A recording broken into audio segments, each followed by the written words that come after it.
Hello hi everyone welcome to the trading analyst YouTube channel. நம்ம இந்த video என்ன பார்க்க போகிறோம்னா இண்டெக்ஸ் அனலைசஸ் தான், இந்தியன் இண்டெக்ஸு. நம்ம டேட்டா வீடியோக்குள்ளே போவோம். நம்ம நேற்று சொல்லியிருந்தோம், நேற்று வீடியோ பார்க்காதவங்க போய் பாருங்கள். நேற்று நம்ம சொல்லியிருந்தோம் இந்த லெவலுக்கு மேலே கேப் அப்போ இல்லை பிரேக் அவுட் ஆனால் நம்ம பை பண்ணலான்ட்டு. காலைல ஃபஸ்ட்டு 15 மினிட்ஸ் கேனல் வந்து நல்லா ஹோல்ட் ஆச்சு. அண்ட் தென் நம்ம எத்தனை பேர் இது கேப்சர் பண்ணிங்க பாருங்கள். இதில் இருக்கிற சுவாரஸ்யம் என்னென்னா, நம்ம போட்ட ரெசிஸ்டன்ஸ் லெவல் பண்ணலாம் பர்ஃபெக்டாக வந்து ரெஸ்பெக்ட் பண்ணிக்குது. அதுக்கடுத்து தான் கீழே இறங்கிச்சு. கீழே வந்து நம்ம 1:30 கிட்ட நம்ம சொல்லியிருந்தோம், இங்கே மேலே வந்து 1:00 கிட்ட வந்து ட்ரேட் ஆகிடுச்சுன்னா 1:00 12:00 மேலே பிரேக் அவுட் கொடுத்ததுன்னா நம்ம பை பண்ணலான்ட்டு சொன்ன மாதிரி பாருங்களேன். இங்கே ஒரு டபிள்யூ பேட்டர்ன் கிட்ட எடுத்துட்டு மேலே ஆகிட்டோம். அது எங்கள் 48,000 ரவுண்ட் லெவல் கிட்ட தான். ஓகேவா, பர்ஃபெக்டாக இன்றைக்கி ஒர்க் அவுட் ஆகிடுது. இது மட்டுமா, நம்ம அடுத்த போட்ட அனலைஸே இதெல்லாம் கரெக்டாக ஒர்க் ஆகிது. அது பார்ப்போம். நிஃப்டி நம்ம சொன்ன மாதிரி தாங்க மேலே போயிடான். சொன்ன ரெசிஸ்டன்ஸு கொஞ்சம் மேலே போயிட்டான், 30 to 40 points. It's okay.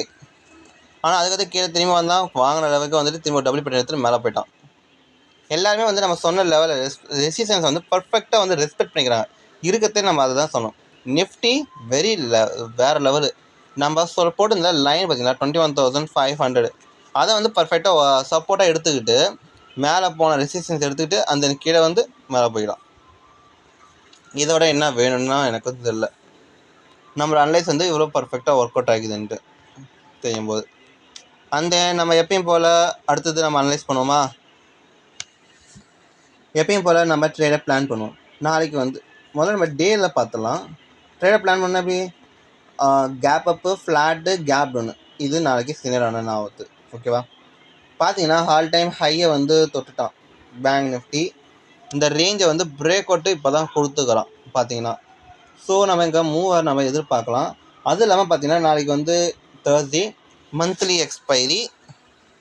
Convention ரூல்னா மந்த்லி எக்ஸ்பைரியும் போது லாஸ்ட்டு ஒரு 1 hour இல்லை 30 minutes அப்படி, ஐ மீன் ஆல்மோஸ்ட் 2 o'clock மேலே பார்த்தீங்கன்னா ஒரு மூமெண்ட் எந்த ஒரு சைடு வந்து ஒரு மூமெண்ட் கிடைக்க வாய்ப்பு இருக்குது. காரணம் அப்போ வந்து பிக் பிளேயர்ஸ்லாம் வந்து பை பண்ணி வச்சுப்பாங்க. பிக் பிளேயர்ஸ்னு சொல்கிறதோட இப்போ யாராவது இன்வெஸ்ட் பண்ண நினைக்கிறோம் என்ன பண்ணுவாங்க, மந்த்லி நம்ம வாங்கி வச்சுப்போம் கரெக்டாக இருக்கும் அப்படின்னு தான் பார்ப்பாங்க. ஸோ அந்த மாதிரி இருக்கும். ஓகே, சைக்காலஜிக்கல் பார்த்தீங்கன்னா இங்கே 48,000 இருந்தது ஒரு நல்ல சப்போர்ட்டாக இருந்துச்சு. இப்போ ரெசிஸ்டன்ஸ் இருந்துச்சு, இப்போ சப்போர்ட்டாக ஆக்ட் ஆக போகுது. ஓகே, நம்ம டேரெக்டாக இப்போ வீடியோவில் போகிறோம். இப்போ நாளைக்கு கேப் அப் வந்தாண்ணா, கேப் அப் பண்ணால் ஒரு 48,500 இந்த லெவலில் கேப் அப் வந்தால் நம்ம கொஞ்சம் வெயிட் பண்ணுவோம். மோஸ்ட் ப்ராபப்லி வந்து ஒரு புல் பேக் மாதிரி கீழே வந்துட்டு பேட்டர்ன் எதாவது க்ரியேட் பண்ணி இல்லை புல் பேக் வந்து சப்போர்ட் எடுத்துகிட்டு மேலே போக வாய்ப்பு இருக்குது. அப்படி ஓப்பன் பண்ணி திரும்பி வந்துன்னா எந்த லெவலில் வந்து நம்ம ஓப்பன் பண்ணிச்சோ அதை வந்து பிரேக் எடுக்கும்போது நம்ம பை பண்ணலாம். ஆனால் மோஸ்ட் ப்ராபப்லி வந்து 48,500 ரொம்ப பெரிய கேப் அப்பெலாம் வந்தால் மூவ் ஆகிறதுக்கு கொஞ்சம் சங்கடம் தான். ஏன்னா அது நாளைக்கு மந்த்லி எக்ஸ்பைரி மொதல் விஷயம். ரெண்டாவது பார்த்தீங்கன்னா எக்ஸ்பைரிங்கும் போது ஒரு டோஜி டைப் கேண்டிலாக வாய்ப்பு. ஏன்னா இன்றைக்கி பை பண்ணோட ஆப்ஷன் வந்து எல்லாமே ஆப்ஷன் ப்ரைஸ் வந்து ரொம்ப ஹையில் இருக்கும். ஸோ அது டவுன் வர வைக்கணும்ல. ஸோ செல்லிங் கொஞ்சம் ஆப்டன் ஆக வாய்ப்பு. பெரிய கேப் அப் வச்சா ஒரு எப்படி சொல்கிறது, ஒரு ப்ராஃபிட் புக்கிங் நடக்க வாய்ப்பு இருக்குது. ஏன் சொல்லணும்னா இங்கே பார்த்தீங்கன்னா ஓவராலாக லாஸ்ட்டு கொஞ்ச நாளாகவே பாருங்களேன் கேப் அப்போ தான் வச்சுக்கிறாங்க. இந்த கரெக்டாக சொன்னால் நான் இந்த டவுனாக சொல்லலை. அதுக்கடுத்து பார்த்தீங்கன்னா ஒரு கேப் அப்போ ஒரு ஃப்ளாட் தான் ஓப்பன் ஆகிக்குது. ஓப்பன் ஆகிறதுக்கு நல்லா மூவ்மெண்ட் வந்து மேலே கொடுத்துக்கிறான். ஸோ அப்படின்னா பார்த்தீங்கன்னா ஓப்பனிங்லேயே வந்து பையர்ஸ் இருக்கிறாங்கன்னு அர்த்தம். இந்த ஒரு இடத்துல மட்டும் கொஞ்சம் கேப், பட் ஆல்மோஸ்ட் அன்றைக்கி வந்து மேலே தான் போய்க்கிறான். ஸோ நம்ம அதை வந்து நம்ம எப்படி சொல்கிறது கவலைப்படணும். இன்றைக்கும் கேப் அப் தான். ஸோ நாளைக்கு மோஸ்ட்லி கேப் அப் வச்சா ப்ராஃபிட் புக்கிங் ஆக வாய்ப்பு இருக்குது. ஸோ நான் வந்து என்ன எக்ஸ்பெக்ட் பண்ணுறேன்னா ஒரு 44,000 அப்படிலாம் 45,000 இந்த லெவல்லாம் வந்து ஓப்பன் பண்ணேன்னா கண்டிப்பாக வந்து இங்கே 200 வரைக்குமே கொஞ்சம் இறங்க வாய்ப்பு இருக்குது. பார்ப்போம். ஃப்ளாட்டில் ஓப்பன் பண்ணால் கொஞ்சம் வெயிட் பண்ணுவோம். இல்லை மூமெண்ட்டு இது எப்பயும் போல் பிரேக் அவுட் கொடுத்து போனோன்னா நம்ம பை பண்ணிக்கலாம். கொஞ்சம் வந்து ரொம்ப பெருசாலாம் எதிர்பார்க்கணும் நாளைக்கு. இன்கேஸ் கேப் டவுன் இந்த 48,200 இந்த லெவலுக்கு 250 இந்த லெவல் 200 கிட்டலாம் ஓப்பன் பண்ணோன்னா நமக்கு கொஞ்சம் சூப்பர் லெவல். ஏன்னா வந்து இங்கே ரெசிஸ்டன்ஸ் இருக்குதா. ஸோ கொஞ்சம் இப்படியே ஒரு ஃபஸ்ட் ஹாஃப் ஃபுல்லாகவே வந்து ரேஞ்ச் ஆகின்னு இருப்பான். ஓகே, ரேஞ்ச் ஆகிட்டானா என்ன பண்ணுவோம், நம்ம என்ன பண்ணலான்னா ரேஞ்ச் ஆனதுக்கு அடுத்து ஒரு செகண்ட் ஹாஃப் வந்து பிரேக் அவுட் கொடுத்தா நம்ம பை பண்ணலாம். அப்போ வந்து நம்ம ஒரு நல்ல இது கேதர் பண்ணலாம். ஆல்மோஸ்ட் 300 பாயிண்ட்ஸ் 48,500 வரைக்குமே ஒரு ரவுண்ட் லெவல். ஸோ அவ்வளோ தூரம் வந்து நம்ம டார்கெட்டை பார்க்கலாம். கேப்டன் பெரிய கேப்டன் நம்ம இவனை எப்போ தெரியுமா நம்ம செல்லிங் பார்க்கணும் அதையும் நான் சொல்லிடுறேன் பாருங்க. இந்த கீழே 47,900 இல்லை 48,000 இந்த ஸ்விங்குக்கு கீழே வராத வரைக்குமே நம்ம வந்து இவனை வந்து செல்லிங்க்கு பார்க்கவே கூடாது, மறந்துடாதீங்க. அக்ரெசிவாக இருந்தாலும் சரி, ரொம்ப மோஸ்ட்லி செல்லிங்க்கு பார்க்கணும். ஏன்னா ப்ராஃபிட் புக்கிங் ஆகும்போது மட்டும் வேணால் நம்ம செல்லிங்கை பார்க்கலாமே தவிர அதர்வைஸ் நம்ம இங்கே செல்லிங்க்கு பார்க்கவே கூடாது, மறந்துடாதீங்க. ஓகே, பேங்க் நிஃப்டி அனலைஸ் பண்ணியாச்சு. அதுக்கடுத்து நம்ம ஃபின் நிஃப்டி பார்ப்போம். ஃபின் நிஃப்டி பார்த்தீங்கன்னா 21,500 ரொம்ப தூரத்தில் நல்லா கிட்ட தான் இருக்குது. இவன் அடுத்த ரெசிஸ்டன்ஸ் பார்த்தீங்கன்னா நம்ம 550 கிட்ட ஒரு ரெசிஸ்டன்ஸ் சொல்லியிருந்தோம். மோஸ்ட்லி பார்த்தீங்கன்னா நாளைக்கு ஒரு 100 பாயிண்ட்ஸ் வந்து மேலே ஓப்பன் பண்ணோம், இந்த லெவலில் கிட்டலாம் ஓப்பன் பண்ணோன்னா ப்ராஃபிட் புக்கிங் ஆக வாய்ப்புக்குது. ஆனால் முதல் சப்போர்ட்டு இந்த லெவல் தான், ஒரு 80 இது வரைக்கும் வர வாய்ப்புக்குது. கேப் அப் ஆனால் ப்ராஃபிட் புக்கிங் ஆக தான் வாய்ப்புக்குது. நம்ம ஆல்ரெடி சொன்னது தான், ஃபின் நிஃப்டி சொன்னது, பேங்க் நிஃப்டி சொன்னது தான். இதே இந்த லெவல் 41,400 மேலே இந்த லெவல்லாம் ஓப்பன் பண்ணோன்னா வெயிட் பண்ணிவிட்டு ஏதோ ஒரு பேட்டர்ன் க்ரியேட் பண்ணுறாங்க. அது இப்போ இங்கே ஓப்பன் ஆகுதா, இப்படி மேலே போட்டோம், திரும்பி கீழே வருவான், மேலே போட்டோம், கீழே வருவான். அப்படி இருக்கும்போது இப்படி ஒரு இது வரும். அப்போ பிரேக் அவுட் கொடுத்தா நம்ம இப்போ பை பண்ணலாம். ஓகேவா? இது எப்படி இருக்கட்டும், நாளைக்கு எப்படியோ ஒர்க் ஆகுதான்னு பார்ப்போம். ஃபெமினிட்டி இதுவே இதுக்கு கீழெல்லாம் ஓப்பன் பண்ணிவிட்டு காலையிலே வந்து இதை வந்து பிரேக் அவுட் கொடுத்துட்டாங்க அப்படின்னு இருக்கும்போது நம்ம செல்லிங் பார்க்கலாம். பட் ஆனால் சப்போர்ட்டு கீழே இருக்குது 21,280 அப்படின்னு இருக்கும்போது நம்ம பெருசாக ப்ராஃபிட் எதிர்பார்க்க முடியாது. ஸோ அப்படி இருக்கும்போது என்ன ஆகும், வாலடைல் ஆகிடும் மார்க்கெட்டு.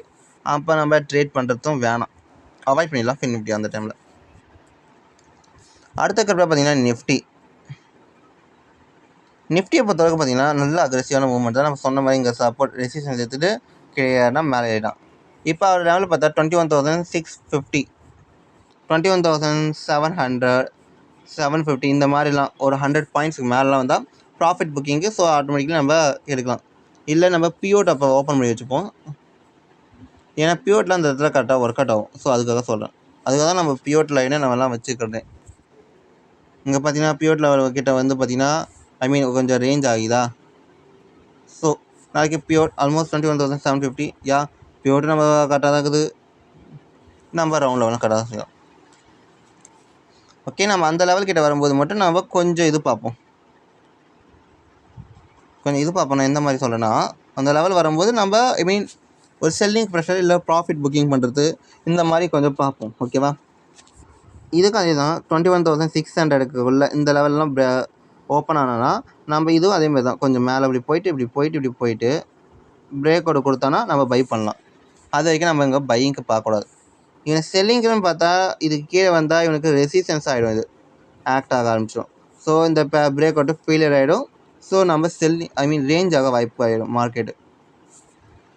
இங்கெல்லாம் ஓப்பன் ஆகிட்டா இதே கேப் டவுன் இந்த லெவல்லாம் ஓப்பனாக பெரிய கேப் டவுனு. ஸோ அப்படி இருக்கும்போது செல்லிங் பண்ணவங்க ப்ராஃபிட் புக் பண்ணுவோம், கொஞ்சம் மேலே ஏறும், திரும்பி ரெசிஸ்டன்ஸ் ஹிட் ஆகும், திரும்பி கீழே ஆகும். அதாவது 15 மினிட்ஸில் இருக்கும்போது கேப் டவுன் ஓப்பன் ஆகும்போது இந்த ஓப்பன் இவ்வளோ பெரிய இது இருக்குதுல்ல மார்க்கெட் கேப் டவுன் வச்சாங்களே, இதை வந்து ஸ்பேஸை வந்து ஆக்குபை பண்ணிடக்கூடாது 50%க்கு மேலே. 50%னா 21,550 560 இந்த லெவல் வரைக்கும் வரக்கூடாது கேப் டவுனில் ஓப்பன் ஆனால். ரொம்ப பெரிய கேப் டவுன்லாம் ஓப்பன் ஆனால் நம்ம வந்து கொஞ்சம் வெயிட் பண்ணி பார்ப்போம். நம்ம இவனை நேற்று நம்ம எங்கே செல்லிங்கு பார்த்தோம்னா ஆல்மோஸ்ட் வந்து 21,255 கிட்ட தான், சரிங்களா? ஸோ அதனால் நம்ம கொஞ்சம் வெயிட் பண்ணி தான் பார்க்கறது பெட்டரான இது. பெரிய கேப் டவுன் ஆனால், பெரிய கேப் அப் ஆனால் ப்ராஃபிட் புக்கிங் ஆக வாய்ப்பு ரொம்ப ரொம்ப ரொம்ப அதிகமாகுது. ஓகேவா? பெரிய கேப் அப்லாம் வச்சா. அதுவே வேணால் ஃப்ளாட்டு இந்த மாதிரிலாம் ஓப்பன் பண்ணால் நம்ம வந்து எப்படி சொல்கிறதுனா கொஞ்சம் வெயிட் பண்ணி தான் பார்க்கணும். நிஃப்டியை பொறுத்தளவுக்கு ஃப்ளாட்லாம் சின்ன கேப் அப் இப்படிலாம் ஓப்பன் ஆனால் என்ன ஆகுனா, நிஃப்டியை பொறுத்தளவுக்கு ஒன்றும் இல்லை, அப்படியே ஒரு 15 மினிட்ஸ் பார்ப்போம். கொஞ்சம் பையிங்கில் இருந்தால் நம்ம பை பண்ணலாம். அது மாதிரி அப்படியே கொஞ்சம் ஸ்லோ அண்ட் ஸ்டடியாக மேலே ஏறும் நிஃப்டியை பொறுத்தளவுக்கு ஃப்ளாட்லாம் ஓப்பன் பண்ணால். ஓகேவா? இந்த வீடியோ பிடிச்சிருந்தா சப்ஸ்கிரைப் பண்ணுங்கள், லைக் பண்ணுங்கள், கமெண்ட் பண்ணுங்கள், ஷேர் பண்ணுங்கள். வீடியோ ஃபுல்லாக பாருங்கள். வேணா நம்ம சென்செக்ஸ் கூட நம்ம அனலைஸ் பண்ணிக்கலாம். சென்செக்ஸ்ன்றது ரொம்ப சிம்பிளாக இருந்தால் 72,000 இது ஒரு ரெசிஸ்டன்ஸு, அதை பிரேக் அவுட் கொடுத்து தான் க்ளோஸ் பண்ணிக்கிறான். ஸோ இப்போ வந்து நாளைக்கு சப்போர்ட் ஆக்ட் ஆகும். நாளைக்கு ஸோ இதுக்கு கீழெலாம் ஓப்பன் பண்ணிட்டோன்னா இவ்வளோ தூரம் வர வாய்ப்பு ரொம்ப ரொம்ப ஈஸி தான். ஆல்மோஸ்ட் ஒரு 200 பாயிண்ட்ஸ் கீழே வருவான், நம்ம கேப்சர் பண்ணலாம். இது கீழெலாம் வந்து ஓப்பன் பண்ணிட்டானா. அதே காலை ஓப்பன் பண்ணோடனே மேலே போயிட்டேன்னா ஓகே நியூ ஹை நம்ம வெயிட் பண்ணுவோம் 72,000 சரிங்களா நிஃப்டியை பொறுத்தளவுக்கு. ஓகே அண்ட் தென் பாய். இந்த வீடியோ பிடிச்சிருந்தா சப்ஸ்கிரைப் பண்ணி லைக் பண்ணுங்கள், கமெண்ட் பண்ணுங்கள். முக்கியமாக டெலிகிராம் சேனலில் ஜாயின் பண்ணிக்கோங்க.